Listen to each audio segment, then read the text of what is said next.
আমাদেরকে বলছেন গুরু নিন্দা করতে নাই, গুরুর দোষ দেখতে নাই, কিন্তু তারপরেও আমরা করি।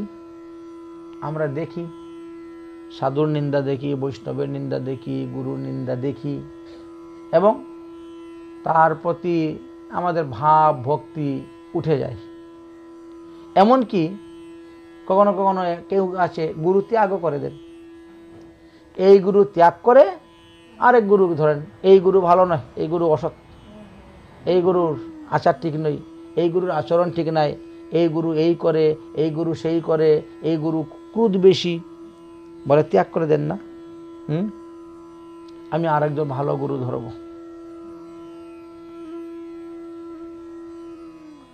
এরকম সিদ্ধান্ত অনেকে করে। ঠিক তার একটা দৃষ্টান্ত ভক্তমাল গ্রন্থেতে দিয়েছে। সেটা হলো মিন্নাথ আর গুরুক্কনাথের জীবনী।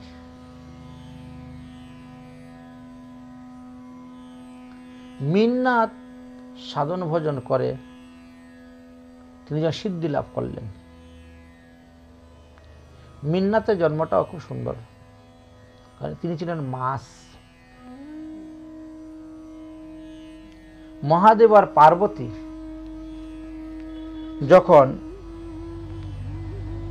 ভক্তিতত্ত্ব, ভগবত তত্ত্ব, দেহতত্ত্ব, কৃষ্ণতত্ত্ব, রাধাতত্ত্ব, গুরুতত্ত্ব, প্রেম তত্ত্ব নিয়ে আলোচনা করছিলেন এক নদীর তীরে বসে। আর এই মিনটা গিয়ে ওখানে গিয়ে চুপচাপ বসে বসে শুনতেছিল। শুনতে শুনতে হঠাৎ পার্বতীর দৃষ্টি পড়েছে। পার্বতী বলছে, দেখো দেখো, এই যে আমরা যে তত্ত্বকথা আলোচনা করতেছি, আমাদের তত্ত্বকথা কিন্তু এই মাছটা শুনতেছে, তাই নাকি? এমনি মহাদেব খপ করে ধরে ফেললেন,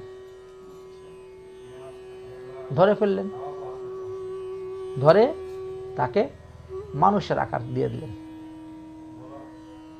বলেছেন ওই মিন থেকে তিনি মনুষ্যাকৃতি হয়েছেন, এই জন্য মিন্নাথ। মহাদেবের কৃপাতে হলেন। এইবার তিনি ভজন করলেন, ভজনে সিদ্ধি লাভ করলেন। সিদ্ধি লাভ করে তিনি তীর্থ ভ্রমণে বেরিয়েছেন। এটা মহাদেবেরই অংশ। বলেছেন মহাদেব নিজের সশক্তি প্রয়োগ করেছেন না, করে তীর্থ ভ্রমণে বেরিয়েছেন। করতে করতে একটা গ্রামে গিয়ে উপস্থিত হয়েছেন। কলাবতী রাজ্যের একটা গ্রাম, একটা রাজ্যের নাম ছিল কলাবতী রাজ্য। গ্রামে উপস্থিত হয়েছেন। ভিক্ষাং দেহি, তখন নববধূ বেরিয়েছেন। বধূ বেরিয়ে ভিক্ষা দিচ্ছেন। ভিক্ষা দিয়ে বলছেন, বাবা আমার বিয়ে হয়েছে, কয়েক বছর হয়েছে, সন্তান আদি হচ্ছে না, যদি কৃপা করে একটু কিছু দেন, একটা সন্তান আমার হয় তাহলে ভালো। তখন মিন্নাথ কি করছেন, তিনি ঝুলার থেকে বের করে কিছু ভস্ম দিয়েছিলেন। এই যে আমরা যজ্ঞ করি, যজ্ঞের ছাই, ভস্ম দিয়েছে। সংক্ষেপে বলতেছি তো বিষয়টা। এই নাও,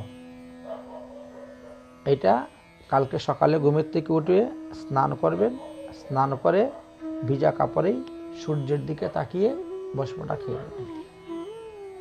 সূর্যের মতো তেজস্বী এক পুত্র লাভ হবে। যাও বলে মিন্নাথ চলে গেছেন। এবার ঘর থেকে দেখেছে শাশুড়ি, বৌমা সাধুর সঙ্গে কি কথাবার্তা হচ্ছে, বিষয় কি? ওমা ওই সন্তান হচ্ছে না তো, সন্তানের জন্য সাধুকে বলছিলাম। ও তারপরে সাধু এই ছাই দিয়েছে। ভস্ম মানে ছাই, এই ছাই খেলে আমার সন্তান হবে। পাগল হয়েছিস নাকি? ছাই খেলে সন্তান হয় তা চুলার মধ্যে গিয়ে খা না, চুলার মধ্যে কত ছাই আছে, খা। সাধু দেখেছে তুই রূপবতী যুবতী, এই তোরে পাগল করার জন্য ফু দিয়ে মন্ত্র দিয়ে দিয়েছে, এটা খেলে তুই পাগল হবে আর সাধুর পিছনে পিছনে যাবে, সাধুর নিয়ে তোকে চলে যাবে। তাই হাত থেকে কেড়ে নিয়ে গোবর খাদে ফেলে দিয়েছে, গোবর খাদে। বলেছেন সাধু চলে গেছেন। তীর্থ ভ্রমণ করতে করতে 12 বৎসর পার হয়ে গেছে। 12 বৎসর পরে ও তীর্থ ভ্রমণ করতে করতে আবার এই বাড়িতে এসে উপস্থিত। মিন্নাত চিন্তা করলেন যে ওই বাড়ি তো দিয়েছিলাম ভস্ম সন্তান হওয়ার জন্য, দেখি তো গিয়ে কত বড় সন্তান হয়েছে কি আসে। বুঝেছেন? এই গিয়েছে, গিয়ে উপস্থিত হয়েছেন। ও মা, তোমার ছেলে কেমন আছে গো? বাবা, ছেলে তো হয়নি। কেন হয়নি? তুমি আমার দেওয়া ছাই খাও নাই? বলে না, শাশুড়ি তো এটাকে ফেলে দিয়েছে। কোথায় ফেলেছে? বলে গোবর খাদে। গোবর যেখানে ফেলা হয় গোবর খাদে ফেলে দিয়েছে, খেতে তো দেয় নাই, সন্তান হয় নাই। তাই নাকি? মিন্নাত সেখানে গিয়েছেন গোবর খাদে, গিয়ে হাত চালিয়েছেন, গুরুক্ষ গুরুক্ষ গুরুক্ষ, বেরিয়ে গেছে 12 বৎসরের বালক। সাধু মুখে এটা জানতে পারলাম ফলশ্রুতিতে, এইভাবে গুরুক্ষনাথের জন্ম হলো। চিন্তা করতে পারছেন? তাহলে মহাদেবের দেওয়া সেই ভস্ম থেকে বলেছেন জন্ম হয়ে গেল। এইবার তাকে নিয়ে সাধন ভজন শিখালেন, তাকে দীক্ষা দিলেন, দীক্ষা শিক্ষা দিয়ে সাধন শিখালেন। মিন্নাতের শিষ্য গুরুক্ষনাথ নাম, দুহের সাধন সিদ্ধি, দুহেই নিষ্কাম। যেমন গুরুদেব সাধন সিদ্ধি লাভ করেছেন, তেমন শিষ্য সাধন সিদ্ধি লাভ করেছেন। অথচ দুজনই একেবারে নিষ্কাম, কোনো কামনা বাসনা নাই তাদের, নিষ্কাম। ভ্রমিতে ভ্রমিতে এক রাজ্য সদনে অতিথি হইয়া রাজা করিল সম্মান। এবার শিষ্যকে নিয়ে রওনা হয়েছেন তীর্থ ভ্রমণ করতে। তীর্থ ভ্রমণ করতে করতে এবার কলাবতী রাজ্যের রাজার বাড়িতে গিয়ে উপস্থিত হয়েছেন। রাজা তো দুই সাধুকে দেখে অত্যন্ত সন্তুষ্ট, প্রসন্ন, আনন্দিত হয়ে একেবারে গৃহে নিয়ে উপস্থিত, পাদ্যার্ঘ্য দিয়ে বহু সম্মান করে রাখলেন।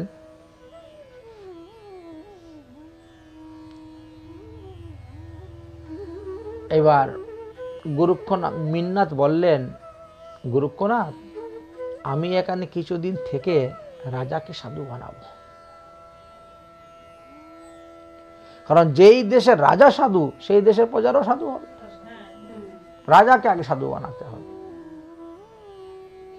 অতএব তুমি যাও তীর্থ ভ্রমণে, আমি কিছুদিন থাকবো এখানে, থেকে এই রাজাকে সাধু বানাবো।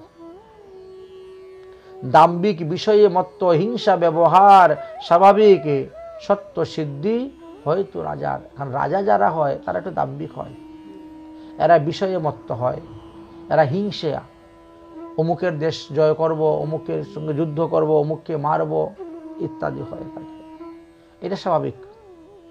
কিন্তু চেষ্টা করলে এদেরকেও সাধু বানানো যায়। তো আমি একটু চেষ্টা করে দেখি এই রাজাকে একটু সাধু বানাবো। যাও, তুমি ভ্রমণ করতে যাও। আচ্ছা। মিন্নাত সাধু স্বাভাবিক সদাচার দেখিয়ে উপজয়ী যথা দুর্গতি রাজার। রাজার এই সমস্ত দুর্গতি দেখে তিনি চিন্তা করলেন, রাজাকে যদি আমি সদাচারী বানাতে পারি, সাধু বানাতে পারি, তাহলে দেশের প্রজাদের সুখ হবে, শান্তি হবে, সবকিছু হবে।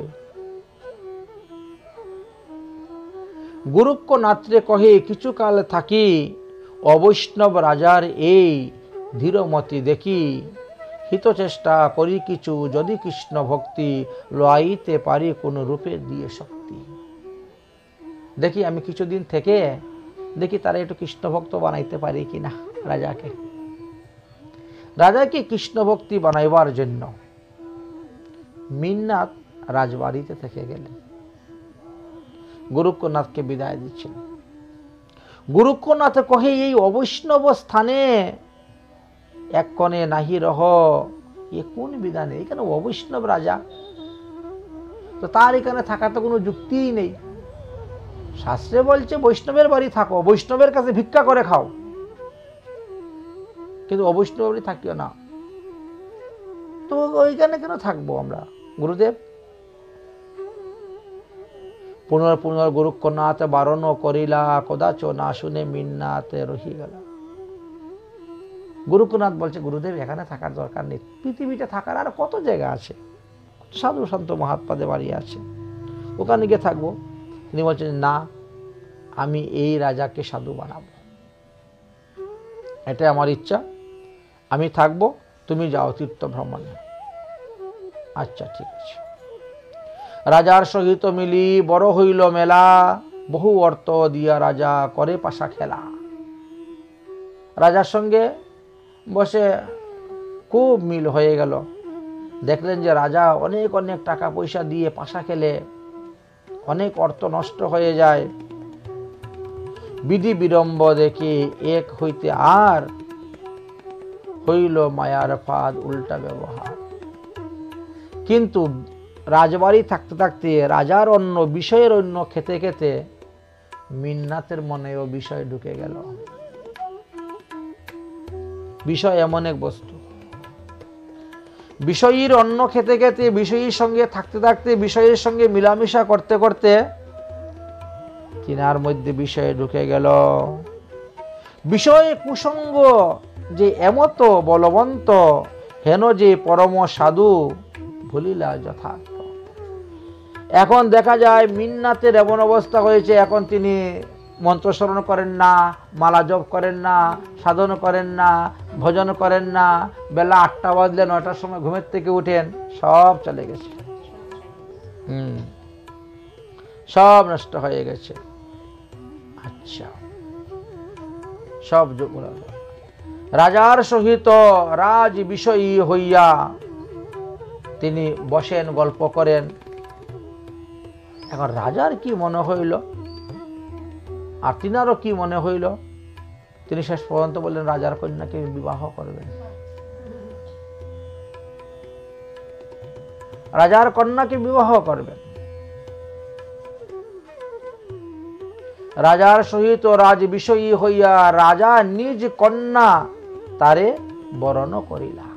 বাস, রাজার কন্যাকে বিবাহ করাই দিলা। এবার রাজ্য সুখী আছেন, ছেলেও একটা হয়ে গেল জন্ম, সন্তান একটা হয়ে গেল ছেলে। গুরুক্ষনাথ তীর্থ ভ্রমণ করতেছেন, তীর্থ ভ্রমণ করতে করতে অন্যান্য গুরু ভাইদের মুখ থেকে এই কথা শুনেছেন। গুরুক্ষনাথ বহু চেষ্টা করিয়া দেখিলা, ছাড়াইতে না পারিল, পলাইয়ে গেলা। ইতিউতি বেড়াইসি ভ্রমণ করিয়া, অন্তরে অধীর দুঃখ গুরুর লাগিয়া। গুরুক্ষনাথ চেষ্টা করেছেন রাজবাড়িতে ঢুকতে, কিন্তু ঢুকতে পারেন না। এমন এক স্থানে আছেন, ওখানে কোনো পুরুষ প্রবেশ করতে পারবে না।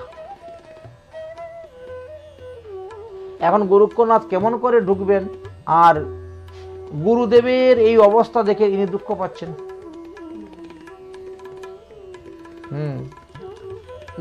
গুরুদেব গিয়েছিলেন তাকে সাধু বানাইতে, এখন তিনি গৃহস্থ হয়ে গেলেন, উল্টা হয়ে গেছেন।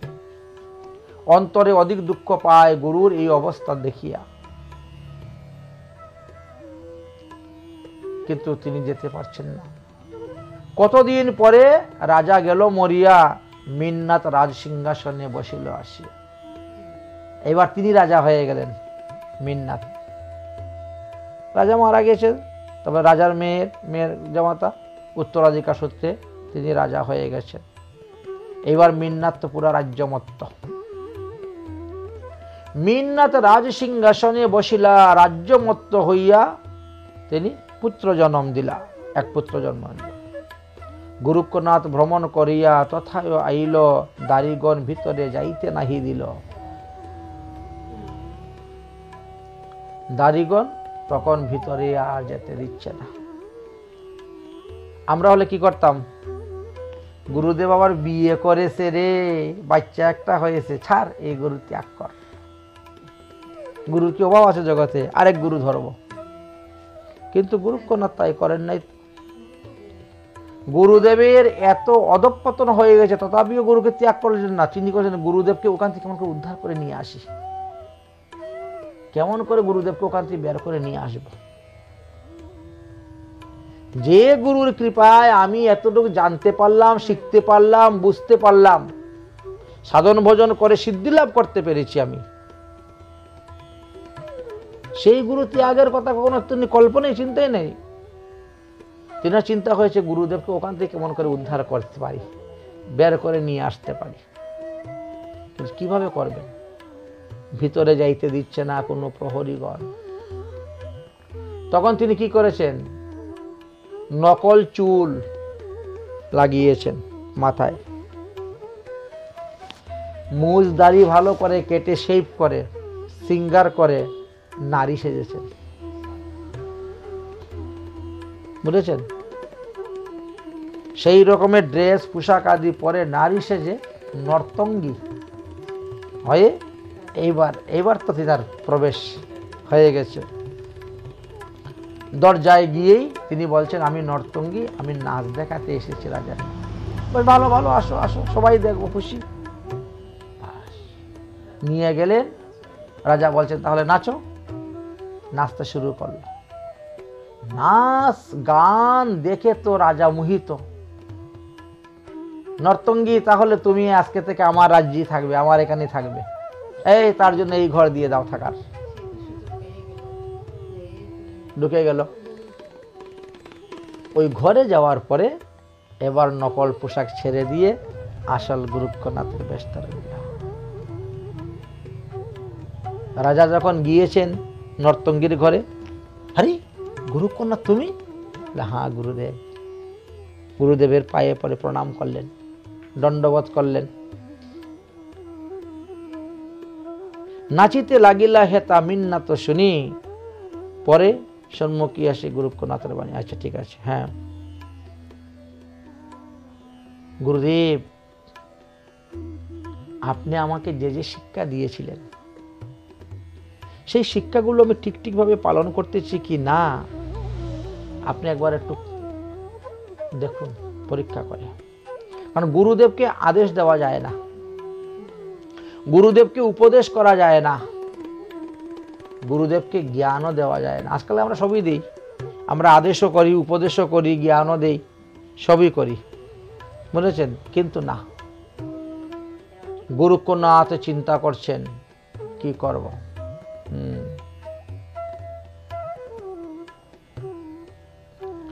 গুরুক্ষনাথ বেকুল, গুরুর চেষ্টা দেখিয়া সদাই চিন্ত হয়ে এক কর্ণে, গুরুতে তো নাহি পারে জ্ঞান শিখাইতে,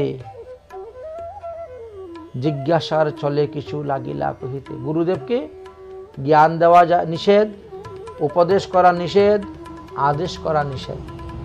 তাহলে আমি এখন কিভাবে গুরুদেবকে এই অবস্থা থেকে তিনাকে ফিরিয়ে নিব? তাই তিনি বললেন যে গুরুদেব, আপনি আমাকে আগে যে যে জ্ঞান দিয়েছিলেন সেইগুলো আমার ঠিক মনে আছে কি না, আমি ঠিক পালন করতেছি কি না, একটু দেখেন তো লক্ষ্য করে। বলে ওই তত্ত্বকথা কথা শুরু করলেন বলা। পূর্বে যে সকল তত্ত্ব শিখাইলে মুরে, হয় কি না হয় তাহা বলি আমি তোমারও গোচরে, দেখো ঠিক মতো হচ্ছে কিনা। বলে শুরু করেন, আপনি তখন ওই কথা বলেছিলেন, আপনি তখন ওই কথা বলেছিলেন, আপনি তখন ওই সময় ওই কথা বলেছিলেন, এই শুরু হয়ে গেল। হ্যাঁ, যদ্যপিও না হয় শিখাও ভালো মতে, এত বলি সব তত্ত্ব লাগিলা কহিতে। যদি আমার কোথায় ভুল হয় আপনি কিন্তু বলে দিবেন, আপনি তো গুরু, হ্যাঁ আপনি বলে দিবেন। বলে আরম্ভ করলেন। প্রথমেই সাংখ্যতত্ত্ব, তারপরে আত্মতত্ত্ব, তারপরে ভক্তিতত্ত্ব, এই ক্রমশ আদি আরম্ভ করলেন গুরুক্ষনাথ বলা। সাংখ্যতত্ত্ব, আত্মতত্ত্ব, ভক্তিতত্ত্ব আদি সদা সর্বক্ষণ যে কহে নিরবধি চলছে কথা। সর্ব সংস্কার ক্রমে শুনিতে শুনিতে, এই যে শুনতে শুনতে শুনতে নির্মল হইল চিত্ত লাগিলা কহিতে। তখন মিন্নাতের চিত্ত নির্মল হয়ে গেল।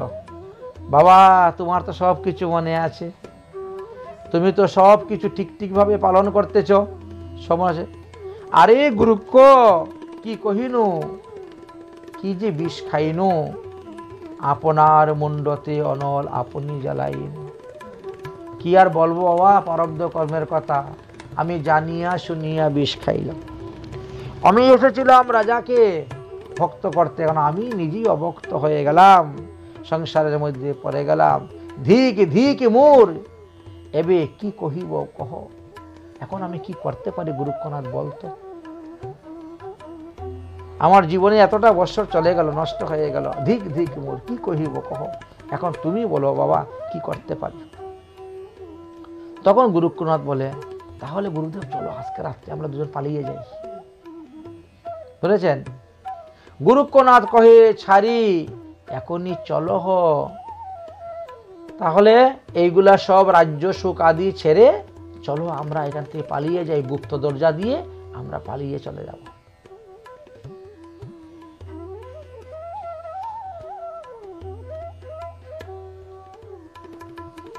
দেহ কয়ে কিছু সম্বল সঙ্গে লই। গুরুক্ষনাথ কহে, প্রভু কিছু প্রয়োজন কার্য নাই। এখন ইনি এতদিন রাজার হালে থেকেছেন, এবার চিন্তা করছেন যাব যে তো কিছু সঙ্গে করে নিয়ে যাই, সোনা রূপা হীরামণি মুক্তা 7 রাজার ধন। তাহলে গিয়ে বড় করে একটা মন্দির বানাবো, বাড়ি এসি গেসি থাকবে, গাড়ি থাকবে, বাড়ি সুন্দর হবে, বাস মন্দির বানিয়ে থাকবো, ওখানেও রাজার হালে থাকবো। গুরুক্ষনাথ বলল যে এই কিছুর প্রয়োজন নাই, চলো এমনি চলে পালাই। তথাপিও কিছু পুটলা বান্ধিলা। দেখেন বিষয়ের গুণটা। তথাপিও কিছু পুটলা বান্ধিলা। গুরুক্ষনাথ দেখে মনে মনে হাসিলা। কারণ গুরুকে আদেশ দেওয়া যাবে না। গুরুক্ষনাথ দেখে হাসতেছে যে গুরুদেব আবার কতটা পুটলা দেওয়া নিয়ে যাচ্ছেন। বললাম কিছু দরকার নাই আমাদের, তারপরও নিচে আছেন পুটলা বাঁধিল, মনে মনে হাসিলা। নিকাশিয়া দুহে গৃহে কেহ না জানিল, বহু দূর গিয়া গুরুক্ষনাথ নিবে দিল। গুপ্ত দরজা দিয়ে বেরিয়ে চলে গেলেন। বেরিয়ে যাওয়ার পরে এইবার গুরুক্ষনাথ 2 হাত জোর করে বলছে, বাবা এত ভারী পুটলাটা তোমার মাথায় করে নিয়ে যাচ্ছ, কষ্ট হচ্ছে, এটা আমার মাথায় দেও, আমি নেই বহন করে। গুরুদেব আগে আগে যাবেন, শিষ্য পিছে পিছে যায়, বুঝছেন? এটা নিয়ম। গুরুক্ষনাথ কিন্তু এই নিয়ম অনুসারে চলছেন। গুরুক্ষনাথ আগে যাচ্ছেন না, গুরুকে আগে পাঠাচ্ছেন পিছনে। বাবা তোমার এই পুটলাটা আমার মাথায় দেও, তুমি বৃদ্ধ হয়েছ আর এত বড় পুটলা মাথায় করে নিয়ে যাচ্ছ, তোমার কষ্ট হচ্ছে, এটা আমার কাছে দাও না। বহুদূর গিয়া গুরুক্ষনাথ নিবেদিলা। অর্থের পুটলা প্রভু দেহমূর মাথে, বেদনা হইবে ভারী দ্রব্য বহু হাতে। অনেক দ্রব্য ওর মধ্যে আছে না, তুমি মাথায় করে নিয়ে যাচ্ছ, তোমার মাথায় ব্যথা হবে, দাও আমার মাথায় দাও। এত কহি মাথে ধরি লইল পুটলা। এবার গুরুক্ষনাথ নিজের মাথায় পুটলা নিয়েছেন। গুরুদেব সামনে সামনে যাচ্ছেন, গুরুক্ষনাথ পিছে পিছে যাচ্ছে।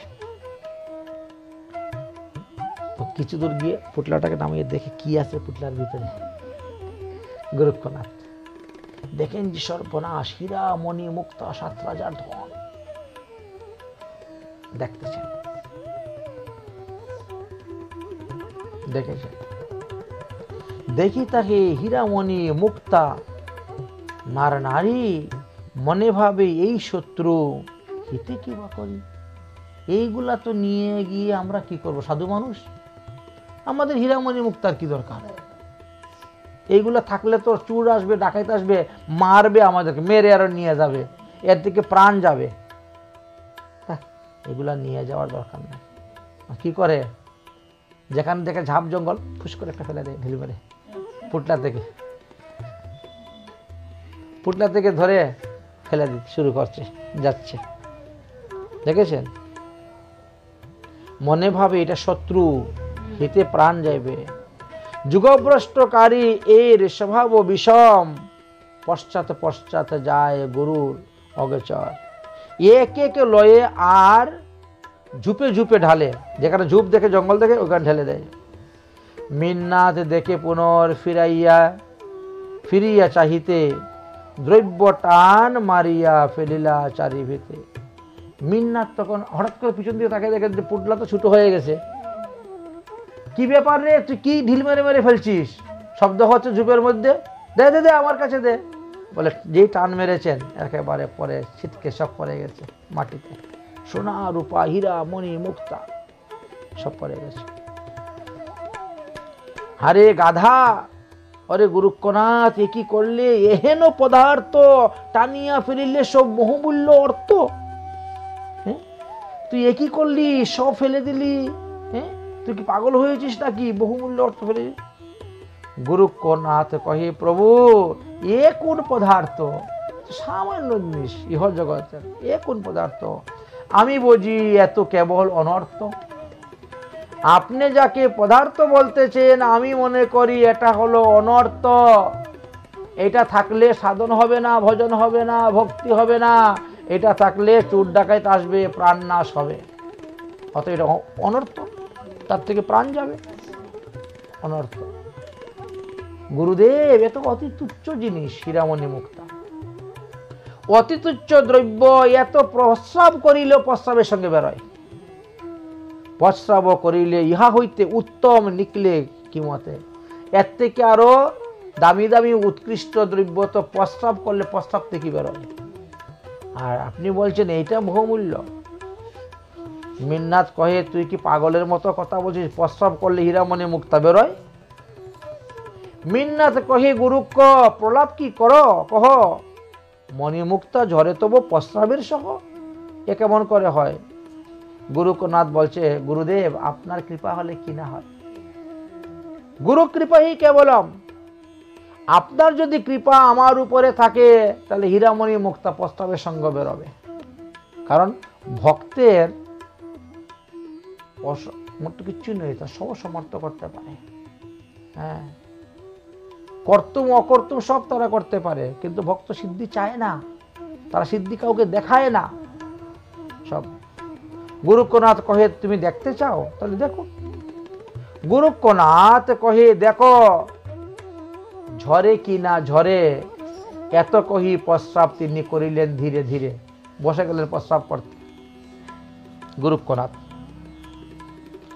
মণি মুক্তা আদি কত ঝরিতে লাগিল, মিন্নাথ দেখিয়া অবাক হইল।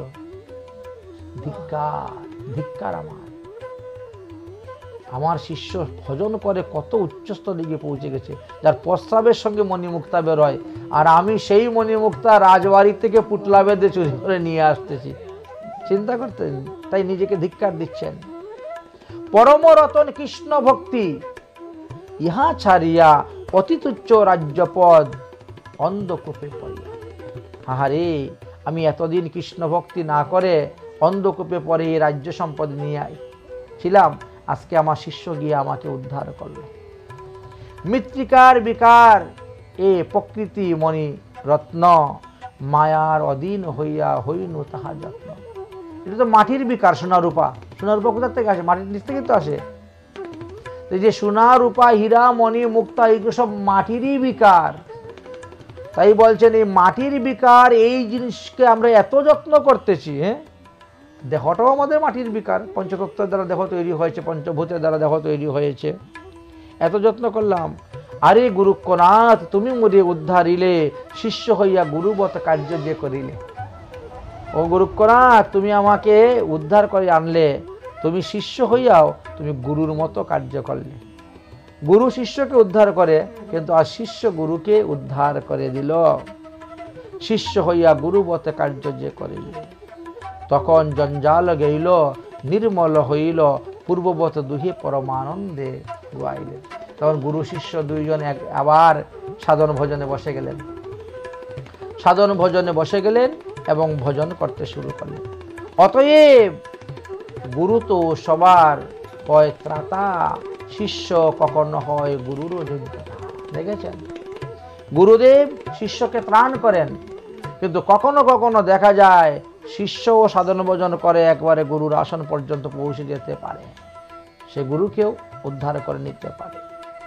ইহাতে বুঝো ভাই, সাবধান হও, কুসঙ্গ যে কালসর্প সদাই ডরাও। অতএব সাবধান হও, কুসঙ্গটা কালসর্প, এই জন্য কুসঙ্গ করতে যাইও না, সাধুসঙ্গ করতে যাইও। দন্তে তীর্ণ ধরি নিবেদন করে কৃষ্ণদাস, অবৈষ্ণবের সঙ্গ ছাড়ো নাহে পরবাস। এই জন্য সঙ্গ করতে গেলে বৈষ্ণবের সঙ্গ করো, কখনো অবৈষ্ণবের সঙ্গ করিও না। এই শিক্ষাটা আমাদেরকে দিলেন। অতএব গুরু তো গুরুই, গুরু ত্যাগ করতে নাই। এই জন্য দেখেছেন ইনি গুরুকে পর্যন্ত উদ্ধার করে নিয়ে আসলেন। আবার দুজন সাধন ভজনে আনন্দমগ্ন হয়ে গেলেন। এই গুরুক্ষনাথ আর মিন্নাতের জীবনী থেকে আমরা এই একটা জিনিস শিখতে পেলাম। কেউ কেউ বলে না, আমার গুরু যদি বেশ্যাবাড়ি যায় তথাপিও আমার গুরু নিত্যানন্দ রায়। কারণ তেজে অসাং ন দূষায়, তিনার তেজ আছে, তাই তিনি সেই পাপ থেকে পবিত্র হতে পারবেন, আমি হতে পারবো না। স্বর্ণ স্বর্ণ যে অবস্থায় থাকুক না কেন, স্বর্ণ স্বর্ণই থাকে। স্বর্ণ যদি বিষ্ঠার মধ্যে পড়ে তা অপবিত্র হয় না, দইলি শুদ্ধ। স্বর্ণতে যদি কোনো খাত থাকে, ওদের অগ্নিতে পুড়লে পরিশুদ্ধ হয়ে যাচ্ছে, খাঁটি হয়ে যাচ্ছে, খাঁটি স্বর্ণ হয়ে যাচ্ছে। তো এই শিক্ষাটা আমরা লাভ করতে পারলাম গুরুক্ষনাথ এবং মিন্নাত থেকে। দেখেছেন?